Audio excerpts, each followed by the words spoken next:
আমাদের স্কুলের এক দিদির রিটায়ারমেন্ট উপলক্ষে আজ আমরা চলে গেছিলাম 6 বালিগঞ্জ প্লেসে। তো সবাই মিলে এক জায়গায় হয়েছি, বুঝতেই পারা যাচ্ছে সবাই খুব খুশি আর কি এক জায়গায় হওয়ার, এবং দিদিকে একটা ট্রিট দেওয়ার ছিল। এই যে দিদি তার রিটায়ারমেন্ট উপলক্ষে, এবং সেই দিদিমণির জন্য সবাই মেনু কার্ড খুলে বসেছি আমরা যে দিদিমণিকে কি খাওয়ানো যায়। তো ওদের এখানকার থালি ভীষণই ভালো, দেখলাম অনেক রকম অপশান আছে, veg non veg mutton chicken সব কিছু। দিদিও বসে মেনু কার্ড হাতে নিয়ে উকিঝুঁকি করছেন যে কি খাওয়া যায়। তবে আজকে খাওয়ানোর দায়িত্ব আমাদের, সুতরাং আমরা আমাদের মতো করে অর্ডার দিলাম। মেনু সবাই দেখলো, কিন্তু অর্ডারটা আমরা আমাদের মতো করে দিয়ে দিলাম। তো প্রথমে লঙ্কা কাণ্ড হলো, এক গাদা লঙ্কা ছিল, কাঁচা লঙ্কা, তাই নিয়ে একটুখানি ছেলে খেলা বা ছেলে মানুষই হয়ে গেল। তারপরে সেই লঙ্কা রাখা হলো, লঙ্কার পরেই এলো আমাদের কাছে, ওরা দিল একটা ঘোল, গন্ধরাজ শরবত মতো আর কি।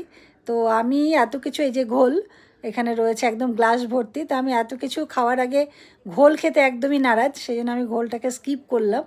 তো অন্যরা ঘোল খেলো ভালোবেসেই। তো ঘোল খাওয়ার সঙ্গে সঙ্গে আমাদের মিষ্টি মধুর আলোচনা চলতে লাগলো, এবং একে একে আসতে লাগলো জিনিস।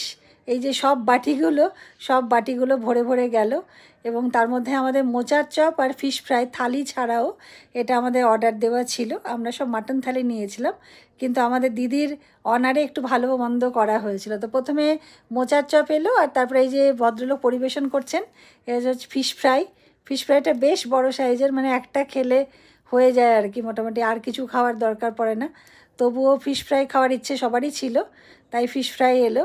এবং ফিশ ফ্রাইয়ের পরে ফিশ ফ্রাইটা খেতে খেতেই আমাদের সব বাটিগুলো ভরতে শুরু করলো আর কি। প্রথমে আলুর দম, তারপরে ডাল, তারপরে একটা ঢ্যাঁড়সের একটা ঝাল ঝাল তরকারি মতো ছিল, এবং একটা পোস্ত ছিল, আর ছিল হচ্ছে একটা শাক ভাজা। তো সবগুলোই খুব সুস্বাদু ছিল, এবং তার সঙ্গে চলে এলো গরম গরম একদম ফুলকো লুচি, কোনোটাই ফোলেনি এমন না, ফুলকো লুচি সবগুলো। তো লুচি পেয়ে আমরা ঝাঁপিয়ে পড়লাম, আর দিদিকেও স্পেশালি দেওয়া হলো ইলিশ মাছ, ভেটকি মাছের পাতুরি এবং মাটন। এছাড়া আমরা যা খেয়েছি, অর্থাৎ আমাদেরও মাটন থালি ছিল, সেগুলো তো দিদির সঙ্গে ছিলই। তো তার অনারেই খাওয়া দাওয়া ভীষণই ভালো হলো। এবং 6 বালিগঞ্জ প্লেসের কসবার যে এইটা, সেটা ভীষণ ভালো। আর মিষ্টি দেখলেন বিশাল বড় বড় রেডিকিনি, না আমি মিষ্টি লোভী, আমিও খেয়ে শেষ করতে পারিনি, এরকম অবস্থা। খাওয়া খুব ভালো, আপনারা আসতে পারেন এখানে, আনন্দে কাটিয়ে যাবেন।